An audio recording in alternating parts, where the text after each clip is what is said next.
Okay, இது வந்து இப்போ எஸ்ஜேஎஃப் உடைய கேங் சார்ட்டு பார்க்க போகிறோம். எஸ்ஜேஎஃப் வந்து ரெண்டு இருக்குது, ப்ரிஎம்டிவ், நான் ப்ரிஎம்டிவ். ஸோ ஃபஸ்ட் நம்ம நான் ப்ரிஎம்டிவ் பார்த்துடலாம். ஸோ ஃபஸ்ட் நான் ப்ரிஎம்டிவில் வந்து நமக்கு இது ப்ராசஸ் ஐடி அப்புறமா பர்ஸ்ட் டைம் கொடுத்துருவாங்க. இதை வச்சு நம்ம இப்போ வந்து ஒரு கேங் சார்ட் ரெடி பண்ணுவோம். ஃபஸ்ட்டு எஸ்ஏஎஃப் பொறுத்த வரைக்கும் எதுக்கு பர்ஸ்ட் டைம் கம்மியாக இருக்கோ அதுதான் ஃபஸ்ட்டு சிபியூக்குள்ளே போகும். ஸோ அப்போ இந்த நாணத்தில் பர்ஸ்ட் டைம் கம்மியாக இருக்கிறது ப்ராசஸ் 4. ஸோ ப்ராசஸ் 4 தான் ஃபர்ஸ்ட் எக்ஸிக்யூட் ஆகும். 0லேருந்து 3 யூனிட்ஸு ப்ராசஸ் எக்ஸிக்யூட் ஆகும். ஸோ P4 எக்ஸிக்யூட் ஆகும். அடுத்து 3க்கு அப்புறம் வேறு எது கம்மியாக இருக்குன்னா 6. ஸோ ப்ராசஸ் 1 நெக்ஸ்ட் உள்ள என்ட்ரு ஆகும்.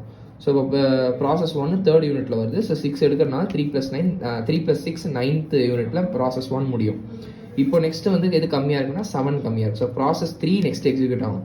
ஸோ 9th யூனிட்டில் ப்ராசஸ் 3 உள்ளே வரும். ஸோ 9 + 7 16 யூனிட்டில் ப்ராசஸ் 3 எண்ட் ஆகும். ஸோ இப்போ அடுத்து லாஸ்ட்டில் வந்து P2 with 8 unit of first time.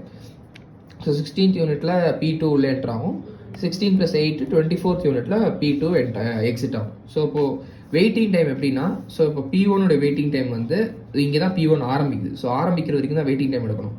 So P1 waiting time 3. அடுத்து P2 வெயிட்டிங் டைம். P2 வந்து 16th யூனிட்டில் தான் ஆரம்பிக்குது. ஸோ இப்போ 16 யூனிட்ஸ் வரைக்கும் வெயிட் பண்ணியிருக்கு P2. So P2 waiting time 16. Next P3 waiting time வந்து 9. P4 waiting time 0. ஏன்னா அதான் ஃபஸ்ட்டு உள்ள வந்தது. ஸோ இப்போது ஆவரேஜ் வெயிட்டிங் டைம் எடுத்தால் முடிஞ்சது. எஸ்ஏஎஃப் நான் ப்ரிஎம்டிவ் இவ்வளோ தான்.